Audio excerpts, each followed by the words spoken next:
নলবাৰীক জানোৱা হয়।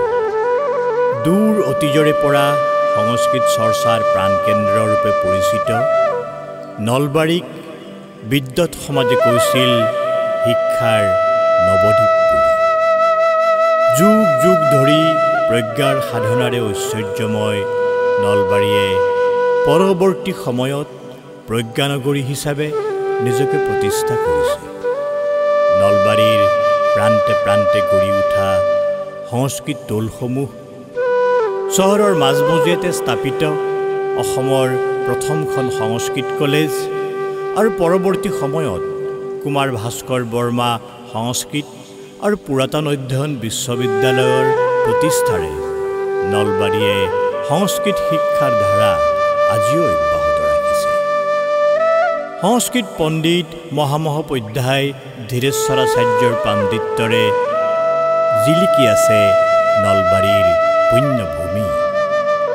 নলবাৰী চহৰত 1887 চনত স্থাপন হোৱা গৰ্দন উচ্চতৰ মাধ্যমিক বিদ্যালয় আৰু 1945 চনত প্ৰতিষ্ঠা লাভ কৰা নলবাৰী মহাবিদ্যালয়ে আধুনিক শিক্ষাৰ বাট মুকলি কৰিছিল। এইখনেই যুগমীয়া নলবাৰী, যিখন ঠাইৰ পৰা 11জনকৈ বিদ্যোত্তম ব্যক্তি ৰাজ্য তথা দেশৰ বিভিন্ন বিশ্ববিদ্যালয়ৰ উপাচাৰ্যৰ পদ অলংকৃত কৰি অকল অসম নহয়, সমগ্ৰ ভাৰতবৰ্ষতে জ্ঞানৰ অমৃত ৰস বোৱাই দিছে।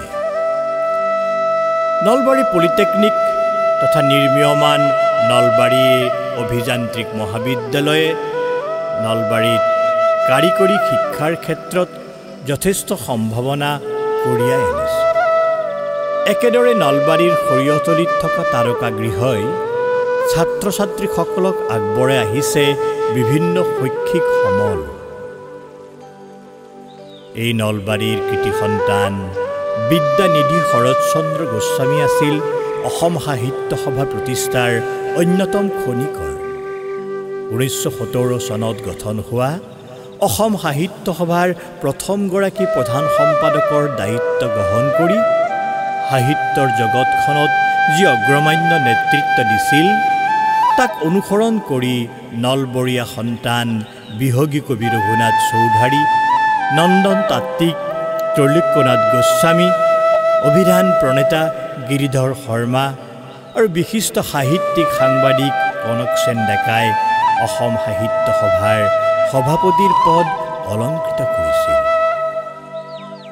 সুসাহিত্যিক ত্ৰৈলোক্যনাথ গোস্বামী, ডক্টৰ ৰীতা চৌধুৰী, অধ্যাপক দীপক কুমাৰ শৰ্মাই সাহিত্য একাডেমী বঁটা লাভ কৰিছে নলবাৰীৰ পৰাই। একেদৰে পদ্মশ্ৰী সন্মানেৰে সন্মানিত সতীশ চন্দ্ৰ কাকতিৰ দৰে ব্যক্তিৰ কৃতিত্বৰে গৌৰৱোজ্জ্বল নলবাৰীৰ সংবাদ সাহিত্যৰ ক্ষেত্ৰ। লোক সংস্কৃতিয়ে নলবাৰীক অতীজৰ পৰাই চহকী কৰি আহিছে। নলবাৰীৰ ঢুলীয়া, ওজাপালি, পুতুলা নাচ, নাগাৰা নাম, দেওধনী নৃত্য, আইনাম, বিয়ানাম, মহ খেদা গীত, যাত্ৰা পাৰ্টি, ভ্ৰাম্যমান নাট্যদলসমূহৰ অনবদ্য পৰম্পৰা আৰু নাট্যদলসমূহৰ পৰাই শিল্পীৰ সাধনা, এই সকলোবোৰে আমাৰ লোক সংস্কৃতি আৰু আধুনিক নাট্য সংস্কৃতিৰ পথাৰত এক গৌৰৱোজ্জ্বল পৰিচয় দি আহিছে। গুৰুজী আদ্য শৰ্মাৰ দৰে স্বনামধন্য শিল্পীৰ চিনাকিৰে উদ্বাসিত নলবাৰী। কামৰূপী ঢুলীয়া শিল্পী মোহন ভাইৰা, ভ্ৰাম্যমান নাট্যদলৰ মঞ্চ কপোৱা অভিনেতা ধৰণী বৰ্মন, বিশিষ্ট ভাস্কৰ্যবিদ নুৰুদ্দিন আহমেদ, আন্তঃৰাষ্ট্ৰীয় খ্যাতিসম্পন্ন অভিনেত্ৰী সীমা বিশ্বাসে সংগীত নাটক একাডেমী বঁটা লাভ কৰি নলবাৰীৰ কলা সংস্কৃতিক ৰাষ্ট্ৰীয় পৰ্যায়ত স্বীকৃতি প্ৰদান কৰিছে। সীমা বিশ্বাসে আকৌ নেশ্যনেল ফিল্ম ফেষ্টিভেলত শ্ৰেষ্ঠ অভিনেত্ৰীৰ ৰাষ্ট্ৰীয় বঁটাৰে সন্মানিত হৈছিল। সাংবাদিক সাহিত্যিক উৎপল দত্তয়ো 2006 চনৰ নেশ্যনেল ফিল্ম ফেষ্টিভেলত বেষ্ট ৰাইটিং ইন চিনেমা বঁটাৰে সন্মানিত হৈছে। সংস্কৃত পণ্ডিত অধ্যাপক ৰাজেন্দ্ৰনাথ শৰ্মাই ৰাষ্ট্ৰপতিৰ হাতেৰে প্ৰেচিডেণ্ট চাৰ্টিফিকেট অৱ অনাৰ বঁটাৰে সন্মানিত হৈছে। নলবাৰীৰ শ্ৰী শ্ৰী হৰি মন্দিৰ আৰু ৰাস মহোৎসৱক কেন্দ্ৰ কৰি গঢ়ি উঠা ধৰ্মীয় আৰু সাংস্কৃতিক পৰম্পৰাই নলবাৰীক দি আহিছে এক সুকীয়া মৰ্যাদা। এই ৰাসতে হোৱা ভ্ৰাম্যমান নাট্য মহোৎসৱ ৰাজ্যৰ ভিতৰতেই বিৰল। আহোম ৰজাদিনীয়া বা তাৰো পূৰ্বৰে পৰা চলি অহা নলবাৰীৰ মন্দিৰ, দেৱালয়, পুৰণি পীঠস্থানসমূহে নলবাৰীৰ পৰ্যটন ক্ষেত্ৰখনক আকৰ্ষিত কৰি আহিছে। জিলাখনৰ বেলশৰৰ বিল্লেশ্বৰ দেৱালয়, বালিলেচাৰ কালী দেৱালয়, আদাবাৰীৰ বাঘেশ্বৰী দেৱালয় অন্যতম। ইয়াৰ উপৰিও জয়পাল দেৱালয়, খাৰজাৰা আশ্ৰম, পাণ্ডোলা দামোদৰ থামে ধৰ্মীয় বিশ্বাসক জাগ্ৰত কৰি ৰাখিছে। নলবাৰী চহৰৰ শ্ৰী শ্ৰী হৰি মন্দিৰ, বৰ মছজিদ, জৈন মন্দিৰ আদিয়ে সম্প্ৰীতিৰ অপূৰ্ব নিদৰ্শন দেখুৱাই আহিছে।